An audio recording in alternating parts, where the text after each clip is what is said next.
현월TV 파스콘 여러분, 파스콘의 주말밤 현월TV 윤목사입니다. 이번 한 주는 어떻게 보내셨습니까 여러분?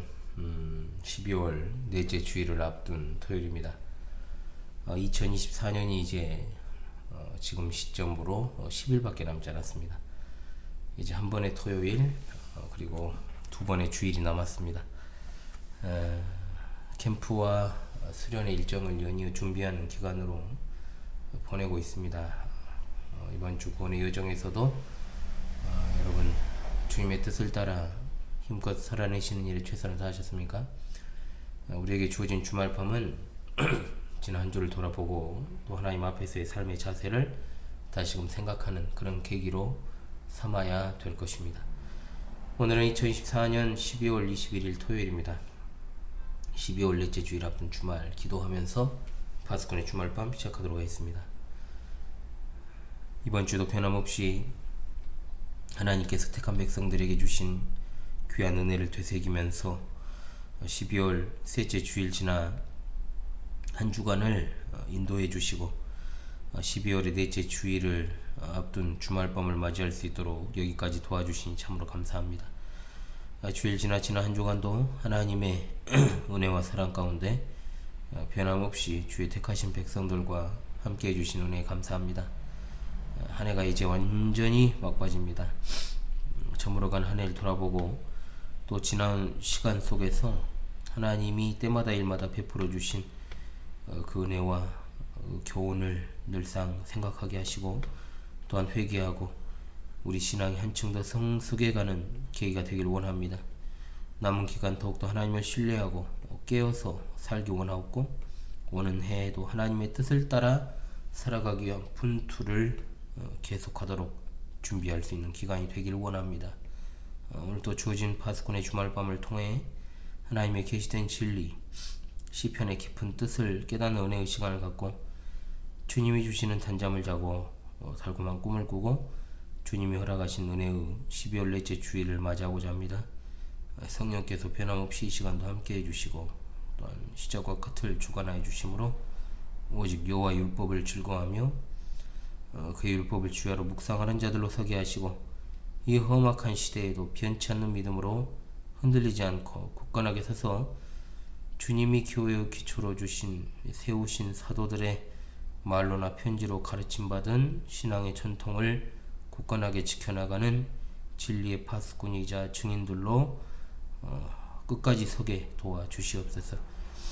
전하는 자와 듣는 자가 아울러 주 안에서 하나가 되게 하시고 이 연약한 자가 하나님의 말씀을 조금 포로 해석하고 해설할 때 듣는 이들의 마음 가운데 성령께서 주시는 위로와 평강과 확신이 충만하기를 간절히 원합니다. 성삼위일체 하나님 홀로 영광을 받으시옵소서. 우리 주 예수 그리스도의 이름으로 기도합니다. 아멘. 오늘은 시편 26편입니다. 시편 26편을 낭송하고 해설을 시작하도록 하겠습니다. 시편 26편입니다. 내가 나의 완전함에 행하여 싸우며 흔들리지 아니하고 여호와를 의지하여 싸우니 여호와여 나를 판단하소서. 여호와의 나를 살피시고 시험하사 내 뜻과 내 양심을 연단하소서. 주의 인자하심이 내 목전에 있나이다. 내가 주의 진리 중에 행하여 허망한 사람과 같이 앉지 아니하였사오니 간사한 자와 동행하지도 아니하리이다. 내가 행악자의 집회를 미워하오니 악한 자와 같이 앉지 아니하리이다. 여호와여 내가 무죄함으로 손을 씻고 주의 제단에 두루 다니며 감사의 소리를 들려주고 주의 기이한 모든 일을 말하리이다. 여호와여 내가 주께서 계신 집과 주의 영광이 머무는 곳을 사랑하오니 내 영혼을 죄인과 함께 내 생명을 살인자와 함께 거두지 마소서. 그들의 손에 사악함이 있고 그들의 오른손에 뇌물이 가득하오나 나는 나의 완전함에 행하오리니 나를 성량하시고 내게 은혜를 베푸소서. 내 발이 평탄한 데에서 싸우니 무리 가운데에서 여호와를 송축하리이다. 아멘.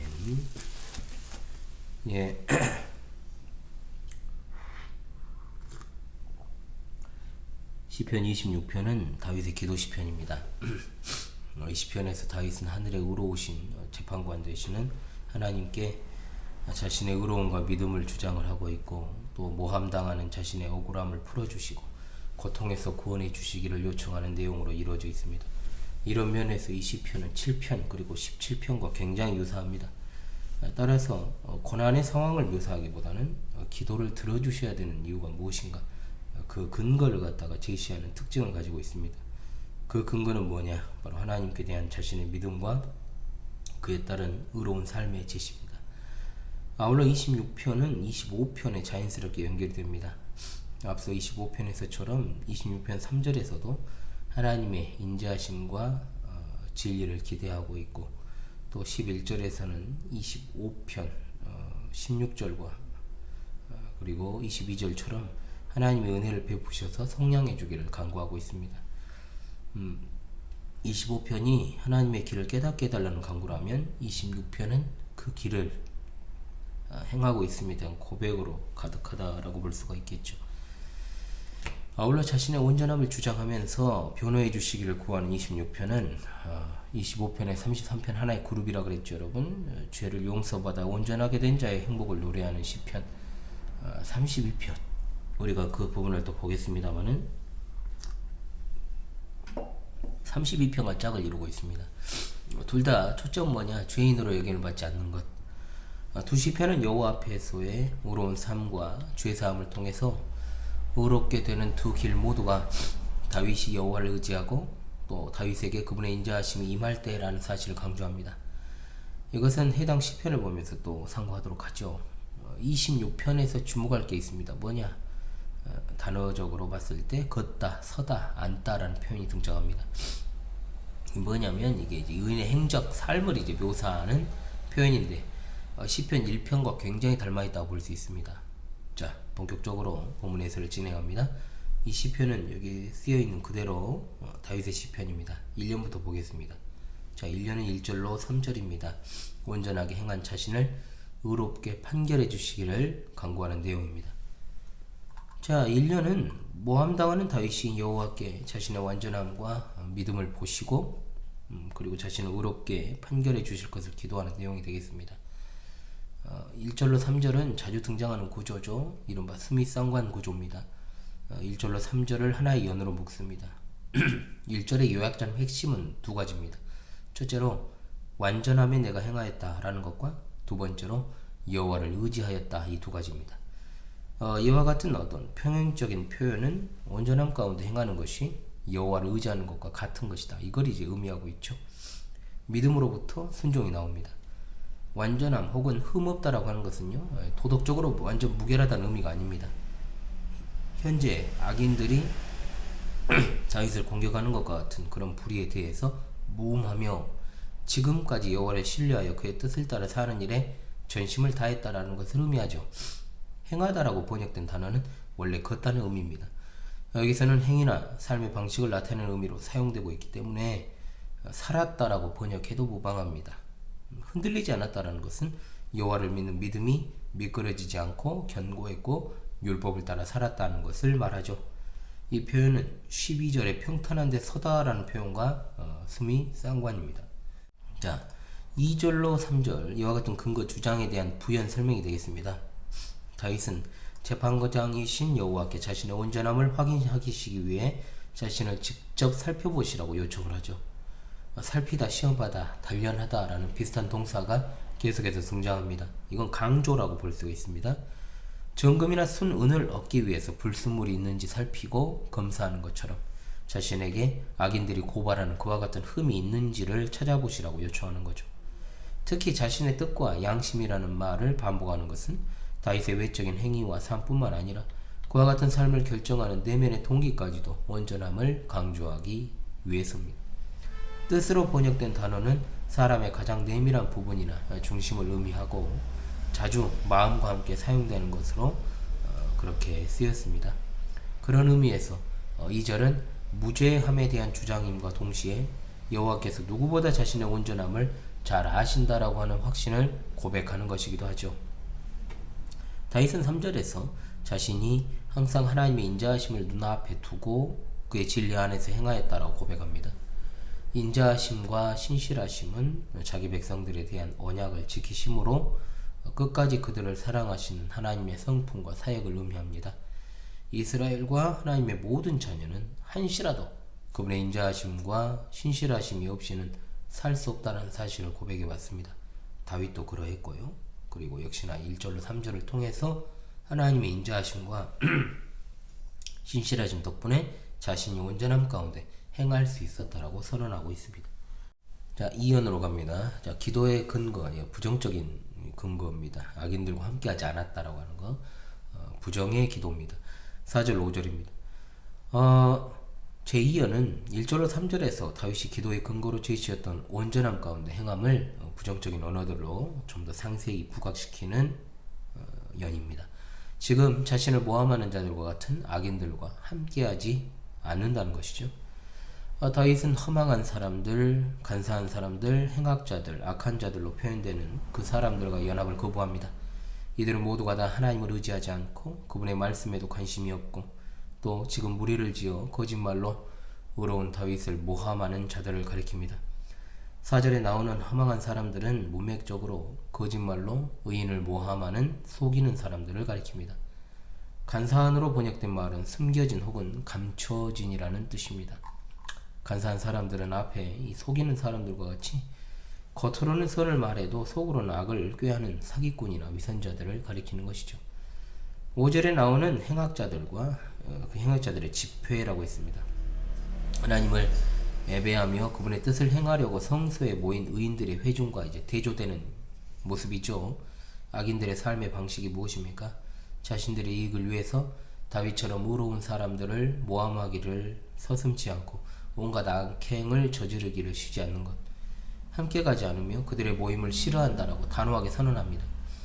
이것은 하나님의 말씀과 거리가 먼 악인들의 삶의 방식을 내가 따르지 않을 뿐더러 눈앞의 어떤 이익을 위해서 그들의 악한 도모에 가담하지 않는 의로운 삶에 대한 선언이라고 볼 수 있겠습니다. 자, 또한 악인을 멀리하는 건 여호와의 인자하심과 신실하심을 가까이하는 다윗의 삶과도 극명하게 대조되는 것이죠. 악을 멀리하는 다윗의 중심이 하나님이 다윗의 의로움을 변호해 주셔야 되는 근거가 되는 것입니다. 자, 긍정의 이제 근거가 3년으로 이어집니다. 6절로 8절입니다. 자, 하나님의 집을 사랑한다라고 하는 것입니다. 자, 여기서 다윗은 의인들이 예배하러 모이는 곳 하나님의 집, 즉 여호와의 집을 사랑한다라고 고백합니다. 즉 다윗은 악인들의 죄악에 동참하기보다 하나님의 성소에 나와서 성도들과 함께 하나님을 찬양하는 것을 더 좋아하노라고 고백하죠. 이연에서 이제 이어지는 이제 3년에서는 성소를 표현하는 단어들 그리고 그와 관련된 이제 행위들이 집중되어 있습니다. 주의 제단 그리고 주께서 계신 집, 주의 영광이 머무는 곳 이런 것 말들이 이제 등장을 하죠. 6절을 통해서 손과 마음이 정결한 자, 즉 하나님의 용서를 받아 악을 멀리하고 의를 행하기를 구하는 자만이 하나님의 성소에 나올 수 있기 때문입니다. 이것은 손의 사악함과 뇌물이 가득한 악인들과 극명한 대조를 이루는 겁니다.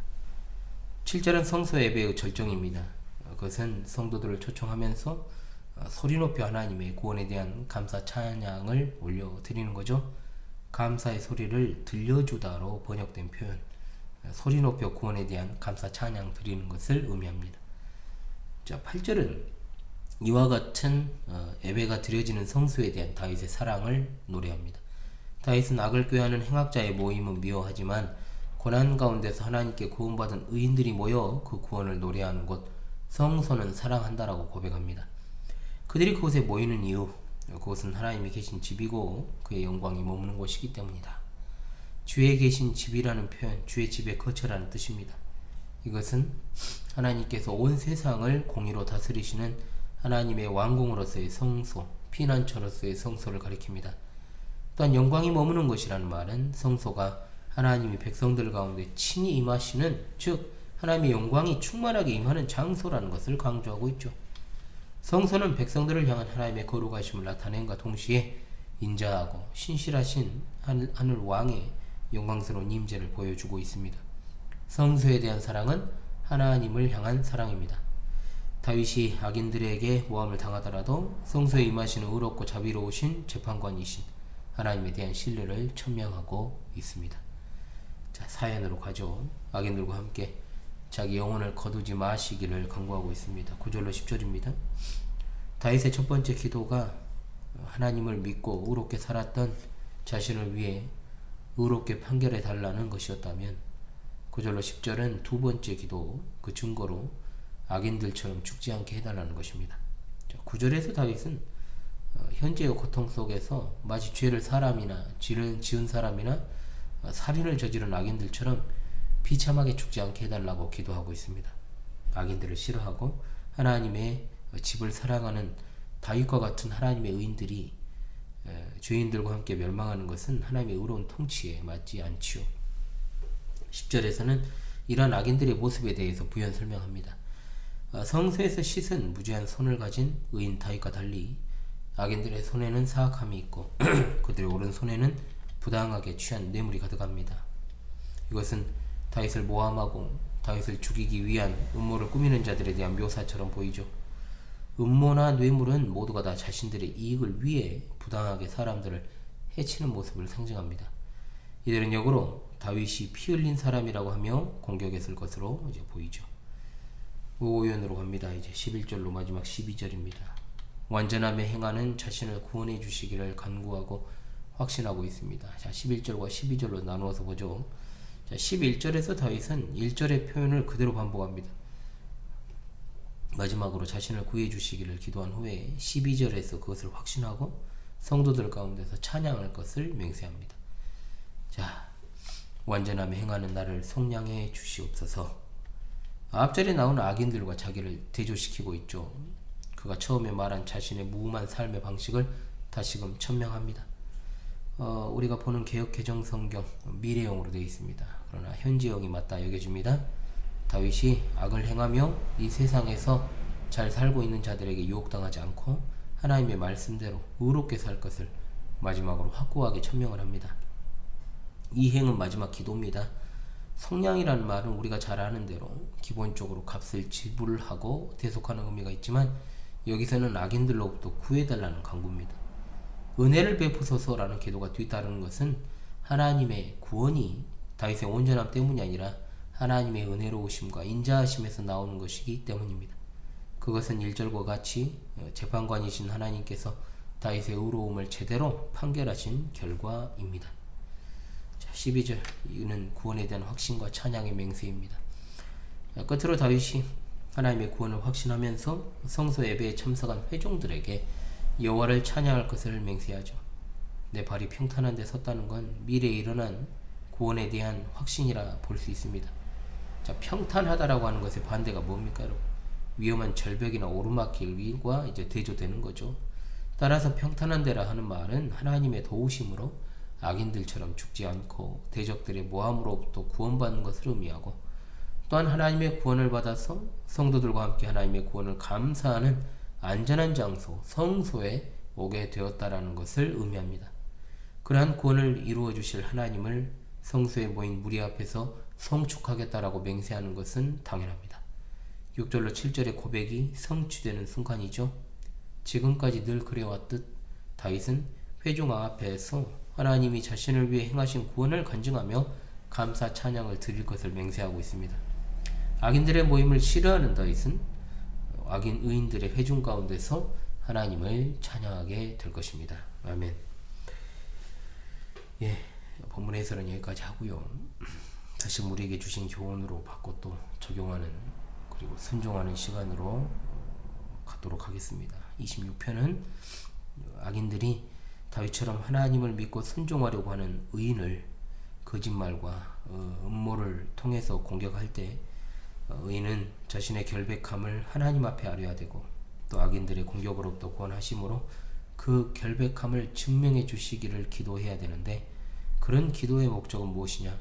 하나님의 의로운 통치를 하나님을 예배하는 회중들 앞에 간증하고 찬양하기 위함임을 보여주고 있습니다. 첫째로, 세상을 살아갈 때 억울한 공격을 당할 때도 하나님의 의로운 판결을 구하며 나아가야 될 줄로 믿습니다. 아멘. 세상이 우리를 모함하고 또 불의하다면서 공격할지라도 하나님은 우리 의로움을 아시는 줄을 믿읍시다. 또한 그 의로움을 살펴주시기를 간구해야 됩니다.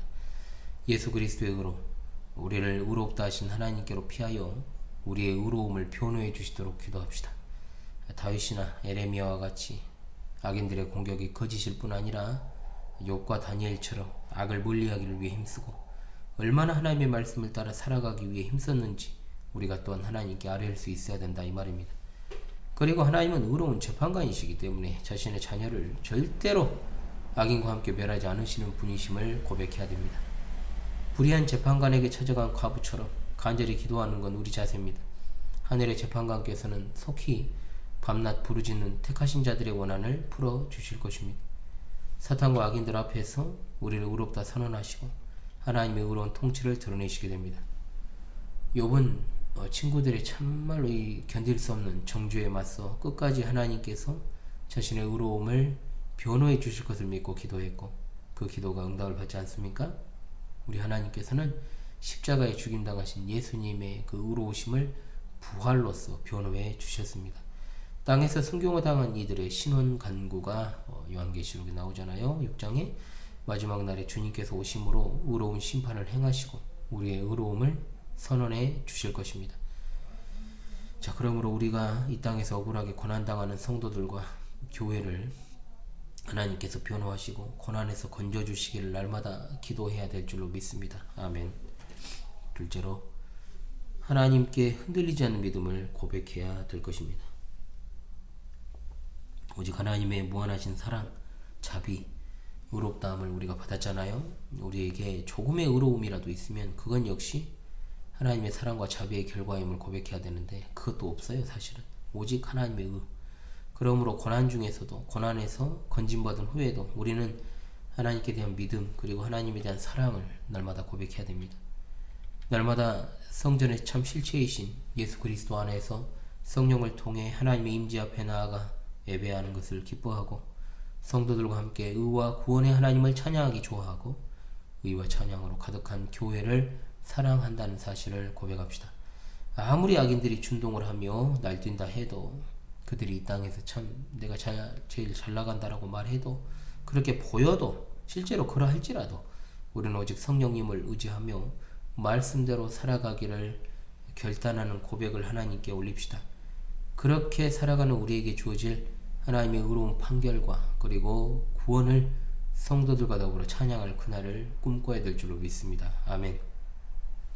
그리고 마지막 셋째로 이것을 덧붙이고 싶습니다.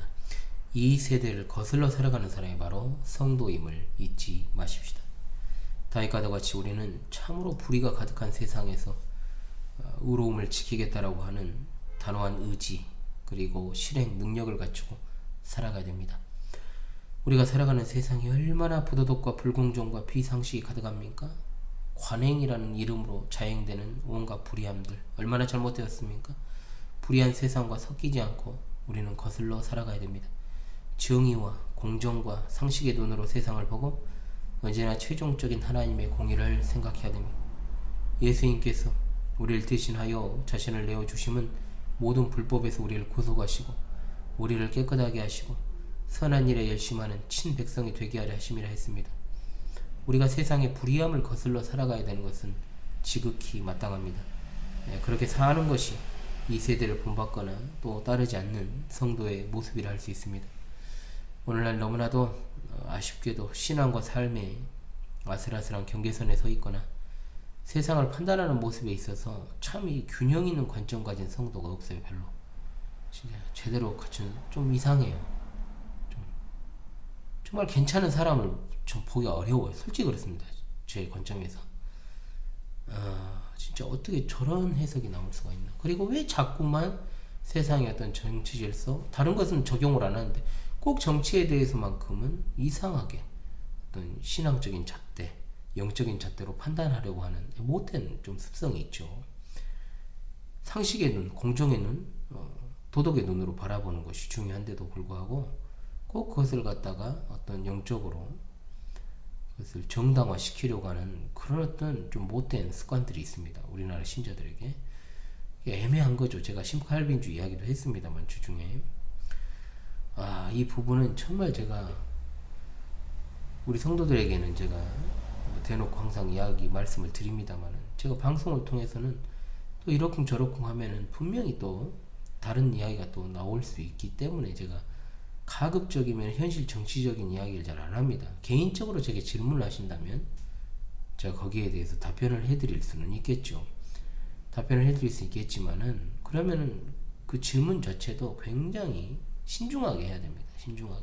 메일로 그냥 전화하지 마시고 뭐 이런 걸로 하지 마시고 신중하게 그냥 메일로 그걸 갖다가 질문하셔도 되는데, 사실은요 어렵게 생각할 것이 없다는 거예요. 우리가 세상을 바라볼 때 말씀드렸잖아요. 부도덕과 불공정과 비상식이 가득한 세상. 그러면 반대로 생각해 보십시오. 도덕과 공정과 상식의 눈으로 바라보면 되는 거거든요. 그런데 왜 그걸 갖다가 자꾸 영적으로 해석을 하려고 그러고, 신자는 어떤 태도를 가져야 되는가를 이야기하는 겁니까?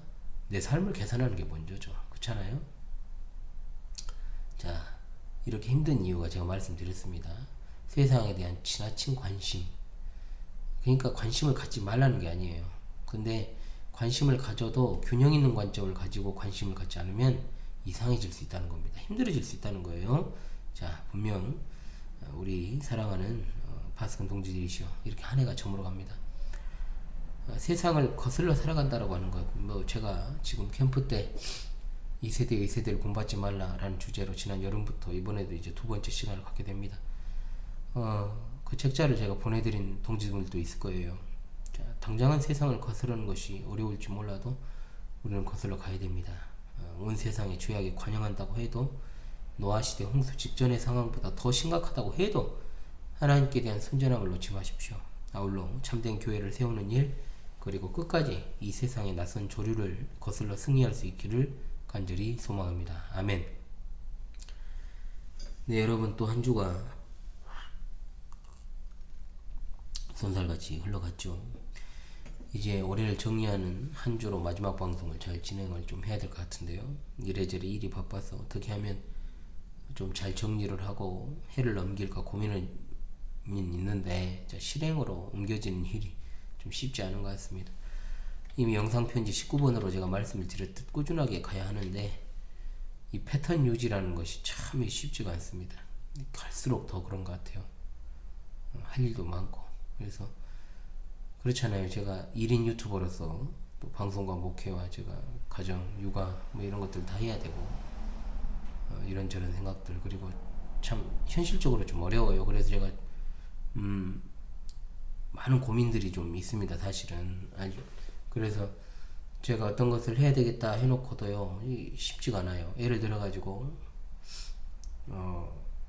제가 이제 방송을 했던 내용들을 책자로 이제 이것을 내겠다 말은 했지만은, 제가 그러면 또 일일이 다 그걸 다 편집해가지고 또 인쇄를 맡겨야 됩니다. 제가 해야 돼요. 누가 해줄 사람이 없어요.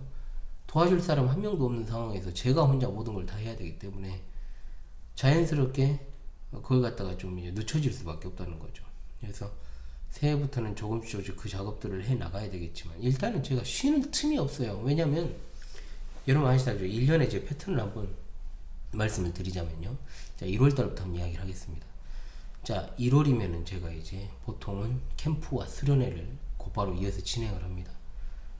이제 학기는 이제 종료가 되죠. 그래서 1월달부터 이야기를 한다면 캠프 수련회를 이제 1월 말에서 2월 초에 이제 진행을 하고, 자, 그러면 캠프 수련회가 끝나면 뭘 해야 되느냐? 이제 제네바 학당 학기 준비를 또 해야 됩니다.